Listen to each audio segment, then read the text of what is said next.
This is part two of Where Are We Headed? And We're Going to War. It looks like I think I'm about a 97% chance it's not going to be stopped. But let's get into this next part. This is again Professor Morandi and Danny Haifong on YouTube. Check it out.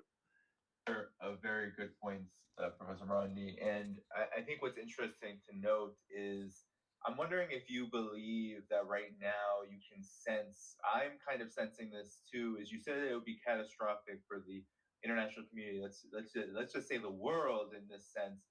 And I believe that there is, while the U.S. empire generally doesn't care about the world, Israel doesn't care about the world, they do care about how the world affects them. And I do notice just in the way that the Trump administration is talking about this right now, while it could all be deceit, of course, here we even have the Trump administration and the Western mainstream media, they do appear to be hedging really hard toward these negotiations in many respects, and saying that Iran is willing to make all these deals, right? They're willing to make all these deals. But one thing they don't mention ever is that Iran's primary core demand is the end of sanctions or massive sanctions relief.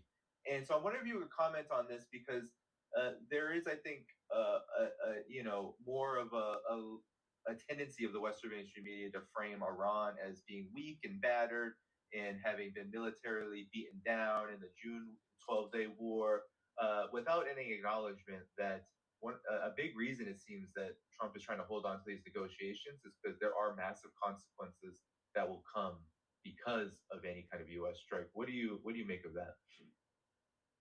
Well, again, the Epstein class media is the media that hid the ongoing genocide from people for well over 2 years. And they were apologists for the Israeli regime. They were supporting it. So they have no credibility. No one should take anything from the BBC or Sky News or Fox News or CNN or MSNBC or New York Times or The Guardian or Breitbart seriously. They're all one and the same. They all belong to the same class of people. One may be a bit more sophisticated, one may be bombastic, but they're all the same. There's no real difference between any of them at all. But Iranians did say and will continue to say that, look, we're willing to allow Americans to invest in Iran because they have to negotiate. First of all, if the United States removes sanctions, then Iran has no problems with the United States as a country. So we've already gone down that road before. In fact, after the United States supported Saddam Hussein against Iran and the West gave Saddam chemical weapons to use against his own people and against Iran, after the war came to an end, the Iranians offered a major oil field in the Persian Gulf to Conoco, which was a U.S. oil company back then. And they negotiated for 2 years. And then when they were about to sign the deal, the Americans imposed sanctions on Iran because again, the Zionists, the Epstein class, they didn't want this to happen. But the Iranians were doing that as a sign that they're willing to cooperate with the United States, contrary to what the United States always tries to claim. It's always been the Iranians who try to resolve the issue, but the United States simply won't have it because the United States demands that Iran behave like other countries, and Iran is not going to do that. Iran is not going to give up its sovereignty. It's not going to give up its support for the Palestinian people or the Cuban people or the Venezuelan people. So because of that, the United States, constantly attacks Iran. But what Iran is doing now is saying, look, we're willing to put all these things on the table. But at the end of the day, if the United States doesn't remove the sanctions, if the United States does not recognize Iran's nuclear rights, and of course everything else is off the table. The Iranians said they're not talking about their regional alliances or anything like that. It's truly amazing that countries in the region, the Emirates and those who are hostile to the Palestinian resistance aside, those who pretend to support the Palestinians, like Qatar and Turkey, they will do nothing for them. They'll give scholarships to a few people just for public diplomacy and to have a good name, have people think that they support the Palestinian cause, but they do nothing. And now the demand is for, I mean, one of the demands that Iran rejected is for Iran to stop supporting Hamas. And then, according to Al Jazeera, the Turks and the Turkish government, of course, and Qatar and Egypt are saying, yeah, well, to cut your support for these groups. I mean, whose side are they on? It's quite, it's amazing. Whose side are all these people on? And their supporters, those who are funded by Qatar, who have TV stations and websites. I mean, whose side are you on in all this? Where are you? They're all in the side of money. Yep. And when it comes to Hamas, Hamas isn't a terrorist organization. They were elected, and basically they're kind of like a national guard in a sense. They protect the Palestinian people. And so, what you aren't seeing on the news right now, which is unfortunate, is that they're firebombing, they're dropping these bombs, and they incinerate people at 3,000 degrees. 3,000 degrees. The U.S. has bombs that they've given Israel that are doing that to the Palestinian people as we speak.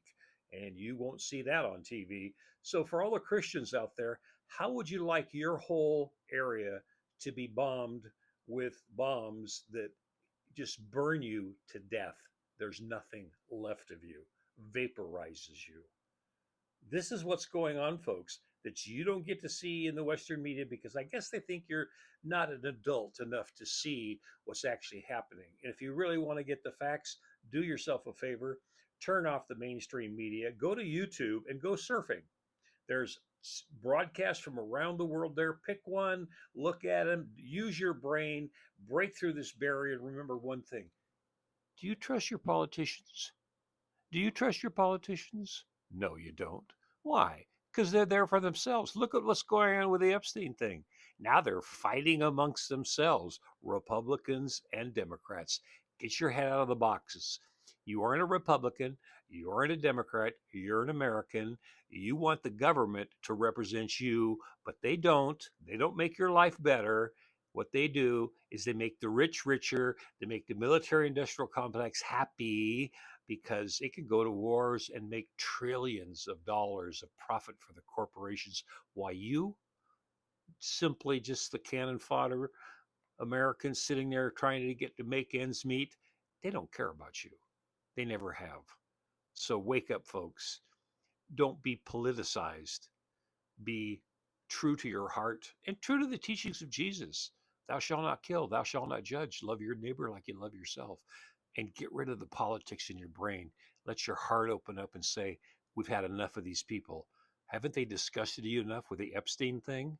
Just think of how many members of Congress are compromised. And remember one thing, 93 to 97% of Congress are being paid by Israel to keep their mouth shut and stay in line with Netanyahu and our fearless leaders that are Zionists in our government and have pledged their loyalty. They've gone to the wall in Israel and kissed the wall. I don't know why anybody would want to kiss the wall, but they do. They kiss walls. So whatever, you get your fetishy off. You want to lick the wall, lick the wall. I'm not going to kiss any wall or give my allegiance to anybody except one person, Yahweh. Love, Jesus. It's real simple. Love y'all. Please spread this around as many places as you can. Hit the like button. And if you want to donate to the 501c3, the money comes in and it goes directly to the people in need. Thanks for tuning into the Conscious Hour.